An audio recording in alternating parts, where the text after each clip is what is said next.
CRC 89.1 Radio y Cadena Radial Costarricense no se hacen responsables por las opiniones emitidas en este programa. Es tiempo de tender la red democrática y mostrar la Costa Rica del futuro hacia la cual debemos caminar. Con ustedes, Jonathan Prendas, aquí por CRC 89.1 Radio. Saludos, ¿qué tal? Muy buenos días, tengan todos ustedes Red Democrática al aire, nuevamente al ser las 10:05 en la 89.1 FM y por supuesto en plataformas digitales @CRC 89.1 Radio, @Red Democrática, @Jonathan Prendas y @Francisco Prendas, para que todos podamos pues promover y difundir más los mensajes que estamos generando desde el pasado 6 de febrero, 150 programas el día de hoy. Y es no es para menos, poca cosa.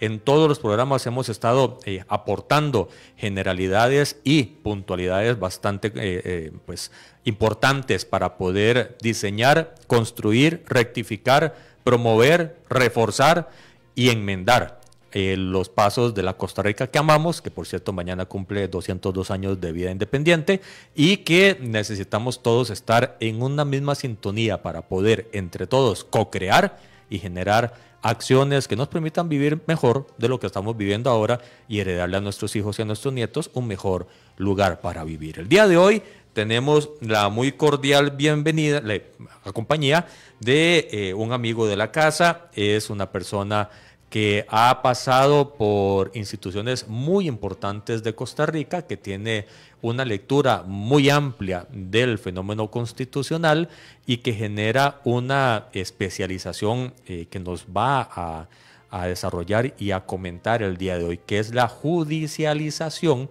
de la salud. Y ustedes dirán, ¿qué es eso? Pues básicamente el último paso, el de desespero de mucha gente de acudir a la sala constitucional ante la no satisfacción de servicios de salud en la Caja Costarricense del Seguro Social, llámese las listas de espera. Don Román Navarro, bienvenido. Gracias. A esta su casa. Gracias, muy buenos días a los radioescuchas y buenos días a usted, Jonathan. Y aquí estoy para servirle. Muchísimas gracias, Román. A ver, cuando hablamos de cómo se judicializa la salud, hay quienes dicen, ni siquiera me espero al punto crítico o a ver en la boleta de la Caja del Seguro cuando se asigna una cita que está para el 2027. Ya todo el mundo tiene casi que preconcebido de que esa es una alternativa que hay que desarrollar, pero empecemos por el inicio. La Sala Constitucional no debería de atender esos casos porque la Caja del Seguro debería de ser eficiente en dar los servicios correctos, ¿cierto? Sí, bueno, expliquemos, efectivamente, como usted lo ha dicho, le llamamos judicialización de la salud a ese proceso, ese fenómeno mediante el cual las personas usuarias de los servicios de salud acuden a la Sala Constitucional para que sean los jueces constitucionales mediante el recurso de amparo y obviamente mediante una sentencia que resuelve ese recurso de amparo, los que le otorguen la prestación que la Caja les ha negado o es inoportuna la que se les está brindando. Entonces, ese es el mecanismo. ¿Por qué sucede ese mecanismo? Bueno, sucede por dos razones fundamentales. Una positiva, porque tenemos un sistema de justicia y particularmente de justicia constitucional que funciona y funciona muy bien. Sí.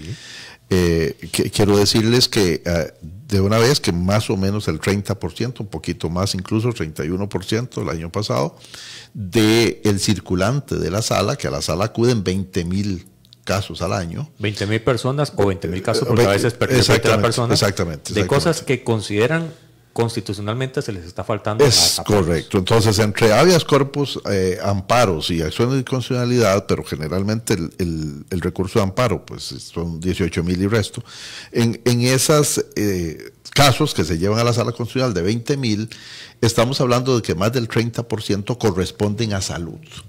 Más del 30% son casos de salud. De esos 30%, tengo que decir que la sala los resuelve en menos de 30 días. Es una justicia pronta. Los acepta encuentra la solución y determina. Y resuelve, sí, resuelve en menos de 30 días con sentencia. Y el 70% en promedio, el 70% es favorable. Entonces estamos hablando de un sistema de justicia donde es asequible porque no tiene mayores costos para la persona. A veces ella puede hacerlo siquiera, no necesita un abogado para acercarse a la sala. De hecho, a mano se puede hacer. Efectivamente, pues de la manera más sencilla, bastaría con el dictamen médico que tiene, que se le ha dado, etcétera, y con eso ya podría acudir a la sala. Entonces es asequible, es muy accesible, tiene una alta efectividad acudir a la sala. Bueno, entonces eso también, como hay un buen sistema de justicia que funciona, de otro lado tenemos un sistema de salud que se deteriora. Yo no tengo un sistema de salud que cada vez es más ineficiente, que cada vez cumple menos con las expectativas de los costarricenses, con un sistema de salud que ya no es oportuno, que la calidad del servicio que presta también ha venido en deterioro, y pues se juntan dos cosas. Una negativa, que es la causa fundamental de todo esto, que es un mal funcionamiento de la Caja Costarricense de Seguro Social, y frente a ello un buen funcionamiento del sistema de justicia. Y ahí es donde está el gran dilema. El gran trabajo o el gran flujo de trabajo que tiene la Sala Constitucional no sería necesaria si la Caja hiciera lo que tiene que hacer. Correcto. Y además, pero todavía incluso más, si esta situación continúa creciendo, Jonathan, la sala va a terminar posiblemente ya no resolviendo en 30 días o menos de 30 días. ¿Por qué? Porque su circulante, o sea, ya tampoco tendría la capacidad para poder enfrentar el volumen de trabajo que el sector salud le genera, porque de hecho viene en aumento, o sea, esto podría seguir en aumento, ya representar un 40, un 50, un 60% del circulante de la sala, quedaría imposible para la sala atenderlo en el tiempo que hoy lo está haciendo. ¿Y a dónde están las razones de la deficiencia y las causas de todo esto? En una Caja Costarricense de Seguro Social que en este momento la realidad, las demandas de los usuarios de salud la superan. ¿Cuál es la situación de la Caja? ¿Por qué está sucediendo eso? Bueno, concentrémonos. La judicialización tiene dos grandes vertientes. Una es la gente pues va por medicamentos de alto costo que la Caja no tiene en su lista oficial de medicamentos, y el procedimiento para otorgarlos usualmente termina en un no, en un rechazo de la solicitud de los usuarios o de la prescripción médica para pues entregar ese medicamento de marca, de alto costo al paciente. Esa es una gran variable de judicialización. Y la otra, las listas de espera. Concentrándonos en este momento en el de listas de espera, evidentemente la Caja tiene unas deficiencias terribles en esto. Número uno, la Caja, su sistema incluso de información todavía no es tan eficiente como se esperaba para ayudar, para hacer una herramienta útil para gestionar las listas de espera, porque evidentemente se debería de saber con exactitud el tiempo de espera, el tipo de padecimiento y al mismo tiempo que se sabe sobre el paciente. De igual manera la Caja debería saber los quirófanos disponibles, los profesionales que están disponibles para las cirugías o las consultas de especialista, etcétera. Por otro lado, y eso no funciona de esa manera, no es eficiente la gestión de la Caja. Por otro lado, no optimiza los quirófanos, por ejemplo, no optimiza. ¿Qué queremos decir con eso? Que se utilizan muy poco. Se utilizan dentro del tiempo que están disponibles. Esos quirófanos se utilizan muy poco. Y también tiene el problema de que los especialistas no tienen un gran volumen de especialistas como para poder echar a andar. Bueno, el asunto es este, Jonathan. Ahí en el tema de especialistas hay varias cosas que tomar en cuenta. Número uno, desde hace años hay una especie de monopolio, porque lo rompió la sala con UCIMED, pero en realidad todavía tiene esa condición monopolística entre Sendeis y la Universidad de Costa Rica para la formación de especialistas. Y el problema, Jonathan, es que cada año la Caja saca, por ejemplo, para poner un ejemplo, que para este año 20 especialistas, o sea, cupos de acceso para formación de especialistas, 20 en ortopedia, ¿va? Para poner 15 en cardiología, etcétera. ¿Cuántos ingresan? 3 en ortopedia, 4 en cardiología. Y así, ¿cómo es que no se llenó el cupo? Bueno, porque ponen unos exámenes tan rigurosos, los mismos especialistas, para que nadie ingrese a ese sector y a ese mercado. Para mantener el cupo. Por favor, eso es lo que está sucediendo. Lo que está sucediendo desde hace años es que no tenemos los suficientes especialistas porque ellos quieren mantener y concentrar el mercado, ¿verdad? Acaparar un mercado que les está haciendo muy rentable, no solo porque le prestan el servicio a la Caja y ahora más bien hasta se le están yendo porque ya no es tan rentable, dadas las leyes de fortalecimiento de las finanzas públicas y la ley de empleo público que han venido a deteriorar las relaciones en el empleo público, especialmente en materia salarial. Y entonces en el sector privado, ¿cómo vemos esa falta de especialistas? ¿Cómo la vemos?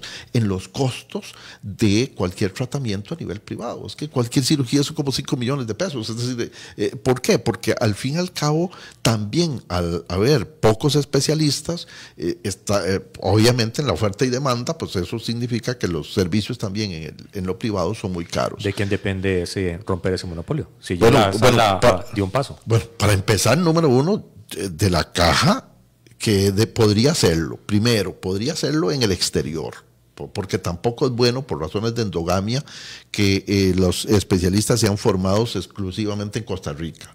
Creo que es bueno que haya formación en el exterior y el país debería de invertir un poco también en eso y formando en el exterior. Segundo, con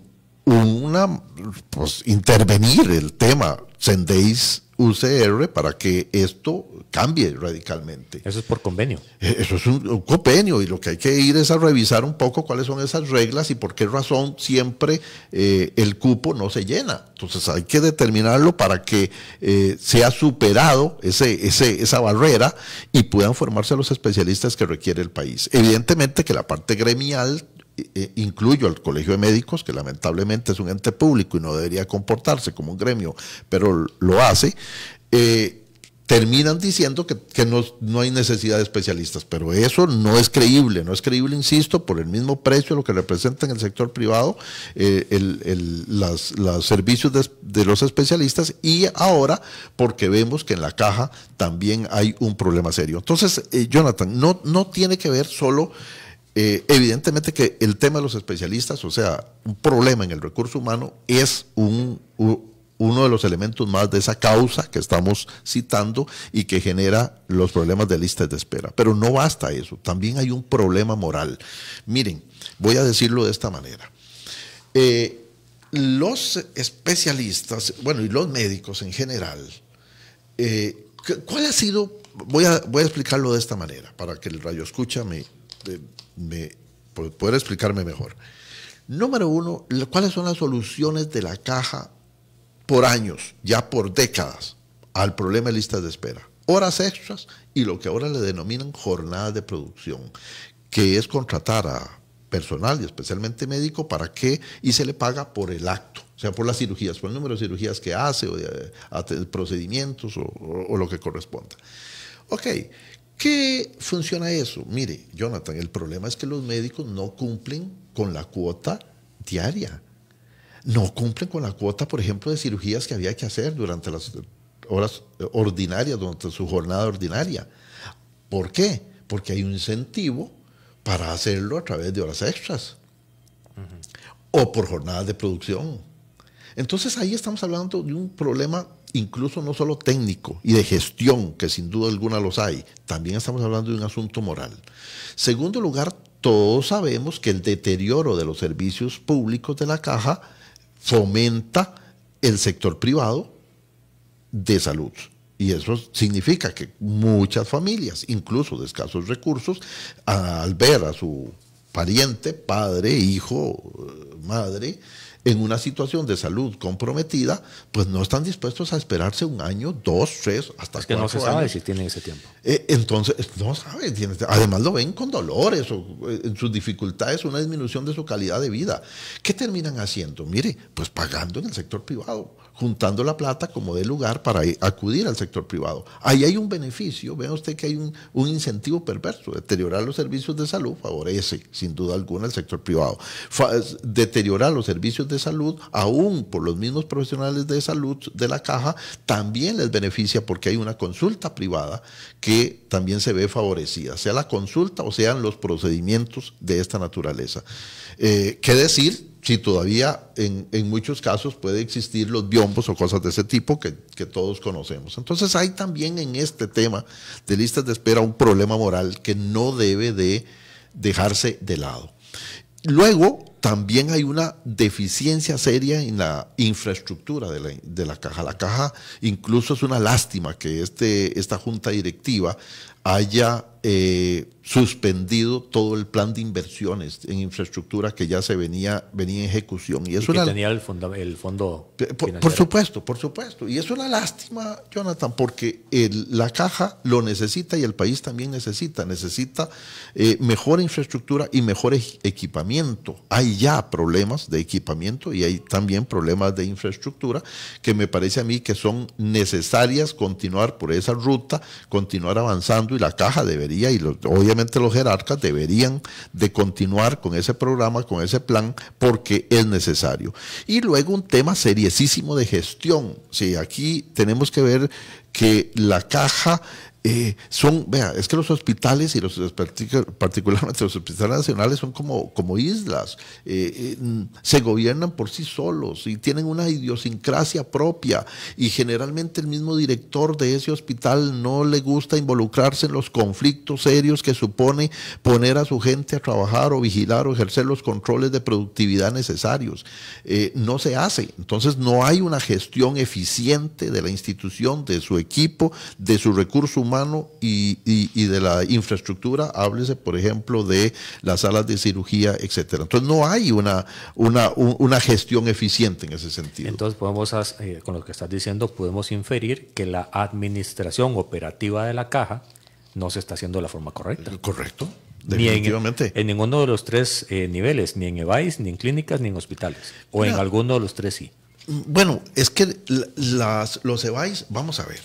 En los sistemas de salud, Jonathan, de hoy, lo que procuran más bien, y por eso, ¿por qué se diferencia Japón de nosotros en esperanza de vida? Por ejemplo, en temas de cáncer gástrico, que Japón es quien nos ha ayudado muchísimo a nosotros en esta materia. Bueno, en que han logrado detectarlo en el primer nivel. Es que la clave está en la detención primaria. Pero aquí en Costa Rica, y lo conversábamos recientemente con Álvaro Ramos Chávez, expresidente de la Caja, coincidía que es un sinsentido que el primer nivel funcione, abra sus puertas en el mismo tiempo en donde la gente trabaja.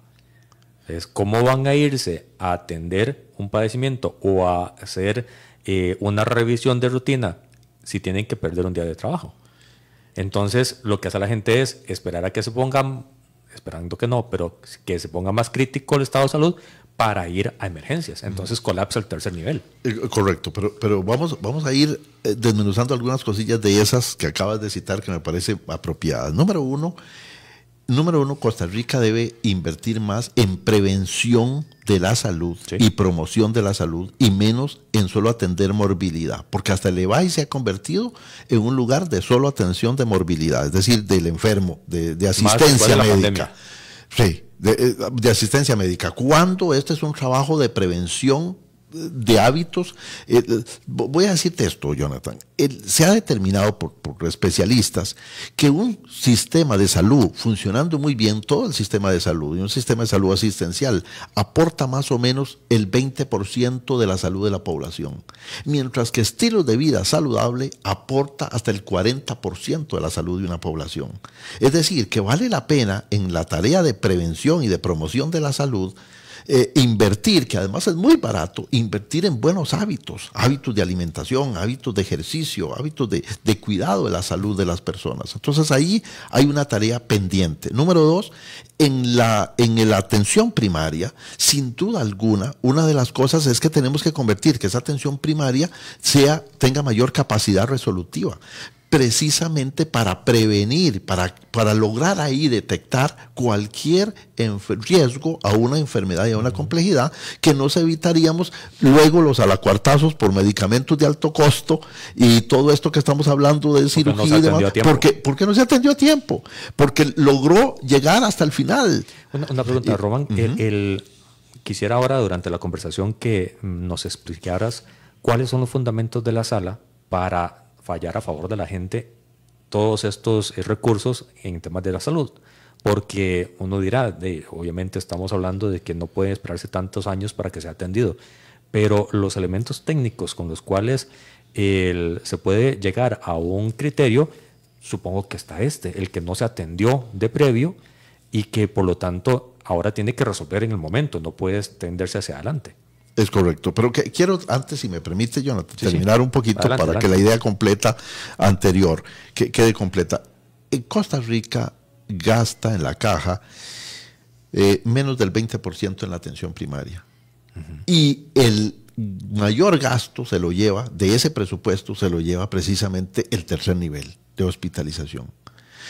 Vea que proporcionalmente inverso a lo que corresponde es la asignación de recursos en el sector salud.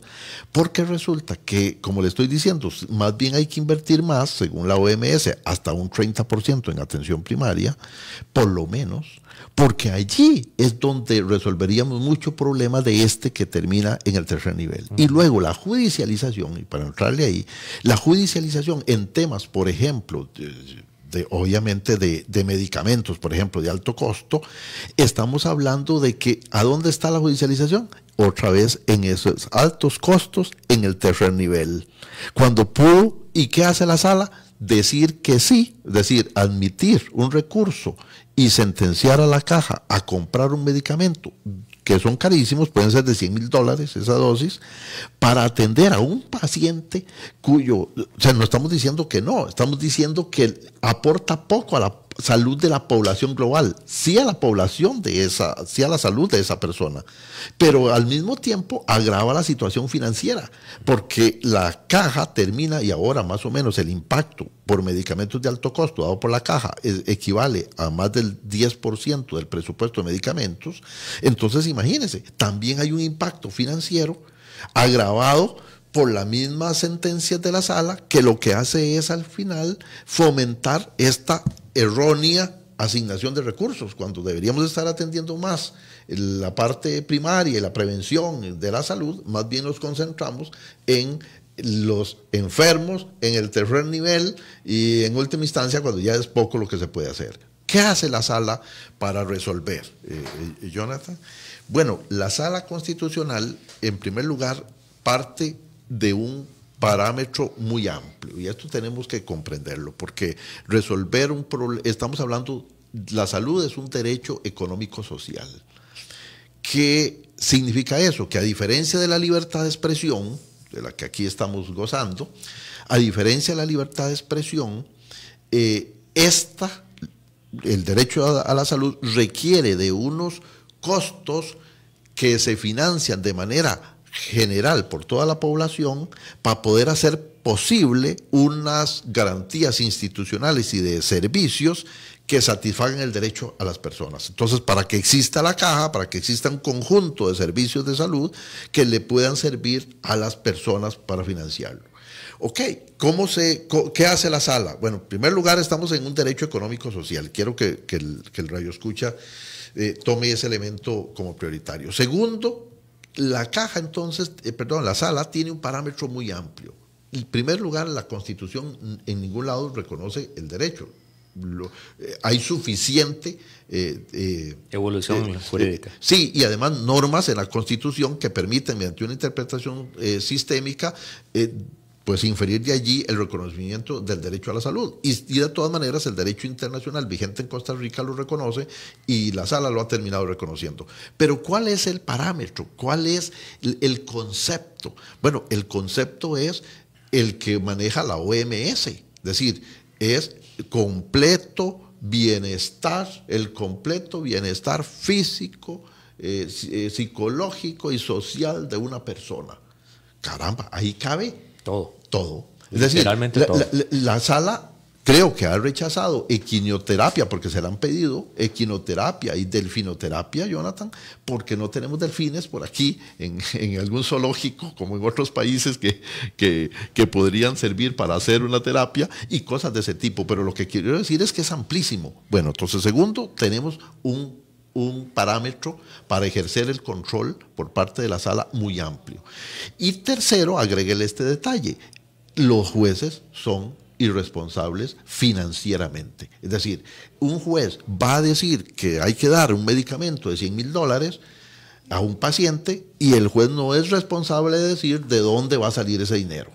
Y puede que, estoy hablándote que el problema aquí principal es aquellos servicios que la caja no tiene contemplados. De pronto no tiene, porque si lo tiene dentro del, por ejemplo, la lista oficial de medicamentos, significa que ya ha calculado presupuestariamente hacerle frente a ese compromiso. Pero si no está ahí, significa que la caja que ha valorado a la hora de decidir por esa prestación, ha valorado no solo ese caso, ha valorado todos.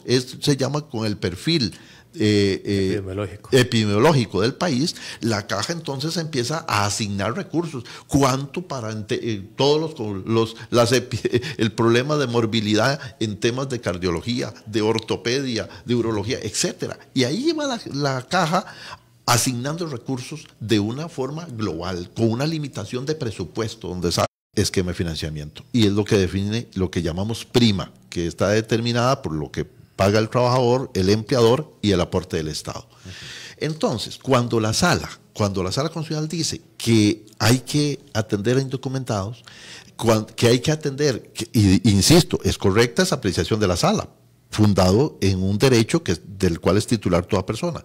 Cuando dice que debe atenderse indocumentados, cuando dice que hay que atender a la salud, y donde entonces no hay ni siquiera necesidad de hacer verificación de derechos, porque toda la población se entiende hablando así. Por esa vía quebramos el sistema. ¿Cómo encontrar un equilibrio? Entonces, yo lo que creo es que el aspecto financiero debe analizarlo los jueces a través del principio de igualdad. ¿Qué significa eso?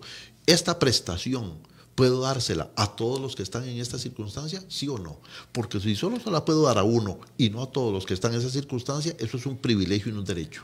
Pero si de eso depende la salud. Pero es que no, Jonathan, vamos a tener que poner límites. Te entiendo el concepto, pero desde la otra acera, cruzando la calle, de eso depende la vida de alguien. Claro, pero entonces, ¿qué se hace?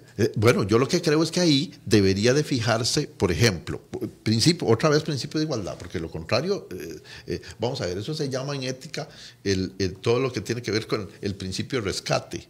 Sí, recuerde los chilenos allá bajo tierra, los 33. Y todos los costos del mundo para sacar a 33. Bueno, ese riesgo del principio de rescate, eso es muy delicado, eso es soportable por un sistema, por un caso, ¿verdad? No por todos. Eso es un típico ejemplo con las enfermedades raras y medicamentos huérfanos. Las enfermedades raras son aquellas que genéticamente, etcétera, padecen ciertas familias y que tratarlas es carísimo. Bueno, ahí hay unas reglas de equidad que me parece razonable atender.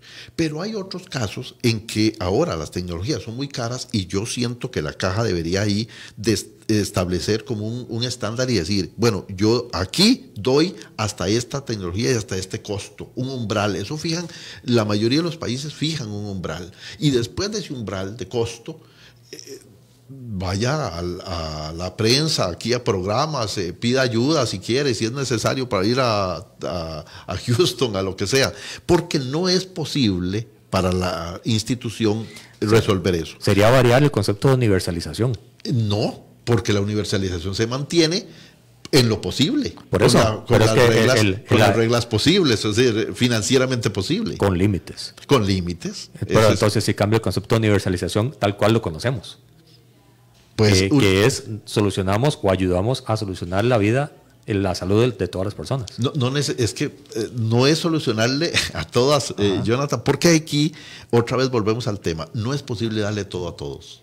Ningún sistema. Hasta los países ricos no pueden. Es sumamente caro. Exacto. Entonces, en realidad es como darle algo, o sea, dentro del principio de escasez, algo lo que sea posible a todos. Entonces ahí entra que hay casos en los que hay que poner algunos límites, algún umbral. Y eso hay que hacerlo con fundamento en el principio de igualdad para no transgredirle el derecho a la gente. En un sistema, por ejemplo, pienso en el americano, que se rige por las pólizas de seguro privado, hay topes. Si se sale de ese tope, no tiene el acceso a la salud. Es ese mismo sistema, la misma conceptualización. Es que necesariamente, vea usted que aún en sistemas como estos de Estados Unidos, obviamente ahí hay diferentes tipos de seguro. Sí. ¿Verdad? Entonces hay algunos que dan todo, porque claro, la contribución, la prima es altísima, ¿verdad? Pero entonces eso que solo los ricos pueden tener un servicio de ese tipo, ¿verdad? Y ya luego otros que no sucede así. En un sistema público como el nuestro, que puede ayudar a garantizarle la mayor prestaciones a la población, pues lo ideal es que evidentemente tengamos esa posibilidad de hacerlo, pero habrá casos en los que habrá que fijar unos límites. ¿Qué otra cosa se puede hacer? Sin duda alguna, a mí me parece que aún en el modelo vigente, me parece que deberíamos de tener unos impuestos especiales para medicamentos de alto costo, y eso podría venir incluso de impuestos que también ayuden en materia de salud, a bebidas azucaradas, a cosas de este tipo que siempre se ha hablado. Ahí el tema es que el sistema actual de Hacienda tradicional del país, aunque tenga un destino específico, una ley creada para algo, entra en el concepto caja única y difícilmente llega al 100% al... Jonathan, esto jurídicamente se puede proteger.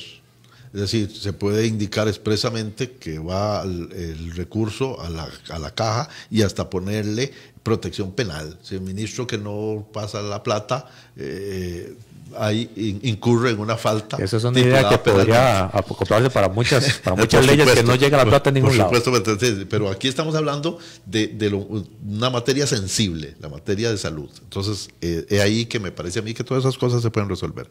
Voy al tema de la pregunta que hiciste. En temas de listas de espera, sin duda alguna, el juez constitucional se enfrenta a ese problema, porque ¿quién viene en recurso de amparo? Viene alguien que está de 100 en la lista. Uh-huh.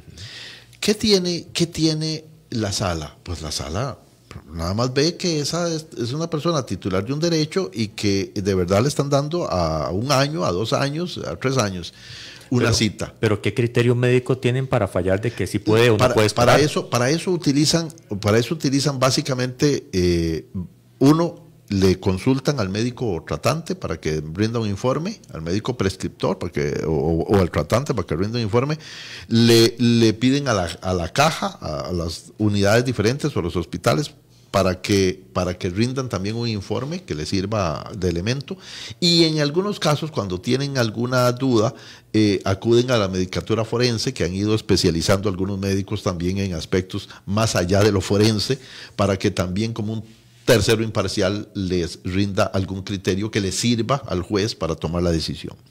Pero aún así, ese juez, cuando toma la decisión, Jonathan, obviamente, y ahí la complejidad de que estamos hablando de un derecho económico-social y por tanto un derecho colectivo, no un derecho meramente individual, como le dije que podía ser la libertad de asociación o la libertad de expresión. Uh-huh. Y entonces, ¿qué significa aquí? Que evidentemente al pasar al 100 a número 1, porque inmediatamente la caja, acabas de, para decirlo así, violarle el derecho a 99. Exactamente. Acabas de lesionarlo. Estamos provocando que 99 más acudan igual a la caja. Por supuesto. A la sala. A la sala, por supuesto. Y cuando vamos a poner este ejemplo, y cuando los 100 acudan a la sala, ¿qué pasa? Que ya no hay prioridad. O sea, los 100 tienen una sentencia y ¿cómo va a seleccionar la prioridad de la caja? Bueno, la caja debería de hacerlo no porque lo dice la sala. La caja debe de resolver, debe de tener criterios de priorización para que un paciente esté en la lista. La caja debería de elaborar esos criterios. ¿Es posible pensar en una compra de servicios privados para poder ir más rápido y sacar la lista? Esa es mi solución. Voy y sé que ya no nos quedan muchos minutos. 7 minutos. 7 minutos, Jonathan. Esa es mi solución. Yo creo que hasta el momento la sala lo que ha hecho es mucho empoderar a la caja. Decir, mire, caja, incluso hay una sentencia estructural que quiero decirle, Jonathan, que eso es algo que ni siquiera está regulado en nuestros códigos procesales ni en las leyes procesales, y la sala pues ha utilizado esa herramienta de una sentencia estructural para exigirle a la caja que defina criterios de priorización, en fin, que resuelva el tema de las listas de espera. Ok. ¿Qué ha hecho la sala? A mi juicio, con solo pedirle a la caja que lo haga, está empoderando a la caja. O sea, que caja, usted ve a ver cómo gestione. ¿Cómo lo está haciendo la caja hasta hoy? Horas extras, jornadas de producción, etcétera, que como ya vimos hay incentivos perversos en eso. ¿Ok? ¿Qué creo yo? Que lo que hay que hacer es empoderar al paciente, al titular del derecho. Entonces, el titular del derecho, y en esto se fijan unos plazos que hasta la sala podría hacerlo estudiando un poquito de cómo funcionan algunos sistemas de salud a nivel comparado, y podría decir, por ejemplo, una cirugía, el límite máximo para una cirugía, el límite razonable de tiempo de espera son 6 meses. Ok, vencidos 6 meses, ese paciente va a lo privado con costo a la caja. Y pasa la factura.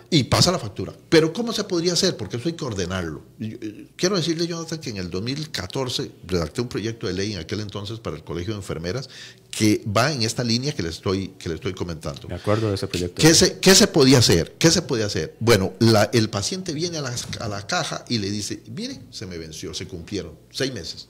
Usted deme un bono, certificado, una nota, lo que sea, cualquier cosa, diciendo que se cumplió ese plazo y que yo puedo acudir a lo privado a hacerme la cirugía correspondiente con costo, y ya la caja sabe entonces que Jonathan Prendas va a ir a un servicio privado. ¿Qué tiene la caja para defenderse ahí? Varias cosas, Jonathan. Número 1, en ese proyecto de ley se daba 15 días para que la caja, antes de otorgar ese bono, resolviera.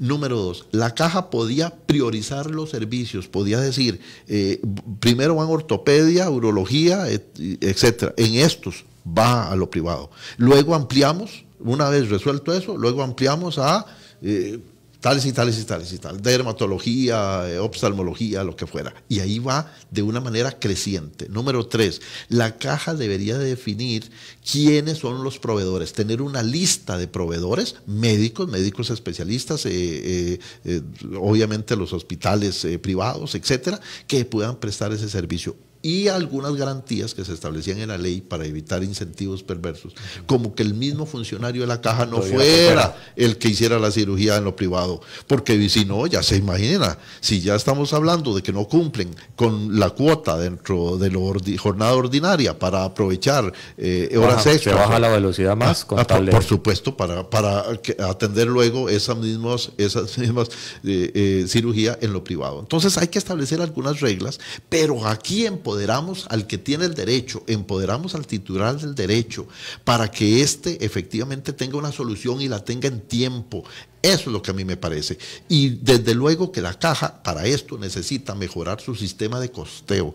La caja no tiene una conciencia clara todavía de qué le cuestan sus servicios. De hecho, haciendo un paréntesis, Álvaro Ramos, precisamente en una de las entrevistas acá, dijo que en algún momento se hizo la proyección de cuánto costaba la parte de oftalmología y encontró diferentes costos dependiendo a quién le preguntaba y el momento del año en que se le preguntaba. Entonces, los frenos administrativos le aparecieron porque no podía echar adelante el proyecto de tercerización, precisamente porque decía porque es más caro que la caja.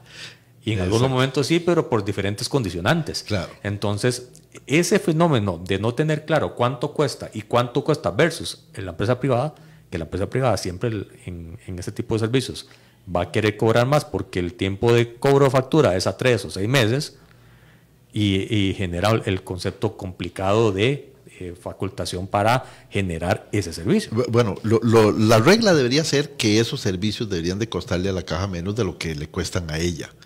A mí quiero de todas maneras dejar algo que me parece a mí útil y tal vez como reflexión final. En una conferencia que estaba impartiendo, alguien me dijo, a mí me parece que no es ético que se lucre con la salud. O sea, un poquito el tema de la compra de servicios por la caja privada.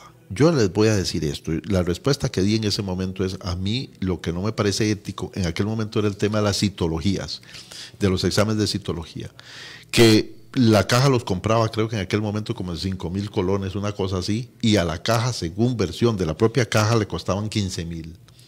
Entonces a mí lo que no me parece ético más bien es el despilfarro de los recursos, es decir, si con 10,000 que sobraban se podía hacer otros servicios y prestar otros servicios. Porque la administración no era capaz de hacerlo más. Así es. Entonces eso tanto la compra privada puede resultar beneficiosa para la seguridad social, para destinar recursos a otras prestaciones y a otros servicios. También es importante evitar, evidentemente, la quiebra del sistema, insisto, que con incentivos perversos o porque el sector privado termine entonces lucrando efectivamente, desmedidamente con la ineficiencia de la caja en este momento. Esos cuidados hay que tenerlos, pero todo eso es posible, Jonathan. En un buen diseño de este tipo de soluciones, todo eso es posible. Hacerlo de manera razonable, que le resuelvan a la población, que le resuelvan sus necesidades y al mismo tiempo más bien se utilicen de manera más eficiente los recursos institucionales. Todas estas medidas son posibles. Hasta nuevo aviso, la Sala Constitucional seguirá siendo la vía rápida para poder accesar a la salud. El sistema constitucional se va a ir colapsando cada vez más.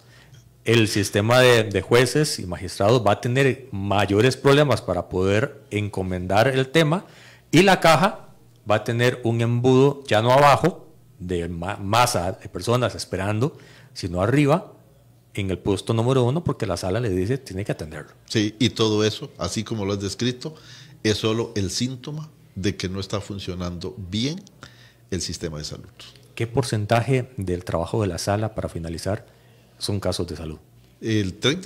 30%. 30% en promedio en este momento. Es más, 31% el año pasado, 31%. Estamos hablando de un y eso es porque la gente, altísimo. Mucha gente no sabe que puede hacerlo, si no sería más. Sería mucho más. Y no sabe la efectividad que tiene, que un 70% es generalmente favorable y que se resuelve en menos de 30 días. ¿En qué casos no se aprueba? ¿Cuál es lo normal? Un caso, normal que pueda ser, no se aprobó. Bueno, por ejemplo, en temas de medicamentos es que se solicita de muy diverso tipo y hay algunos de estos que no tienen todavía la garantía de su eficacia y de su seguridad. Otros es porque ese mismo medicamento hay la solución de la caja es más segura. Es viable, es viable para tratar con seguridad y efectividad el problema que reclaman. Creo que también a la sala le da temor en algunos casos el alto costo, lo que representa el costo de esos medicamentos, porque sabe que eso está en un impacto financiero muy significativo. Los que son por listas de espera usualmente condena, porque son irrazonables. Quiero nada más con esto decir que escuché a la señora presidenta en una conferencia en la que estuvimos juntos la semana pasada, o hace menos de 15 días, que estaban todavía atendiendo casos del 2016, Jonathan, y ya hay también citas para el 2028. Entonces, estamos hablando que en casos como esos casos, cuando llegan a los jueces, esos terminarán siempre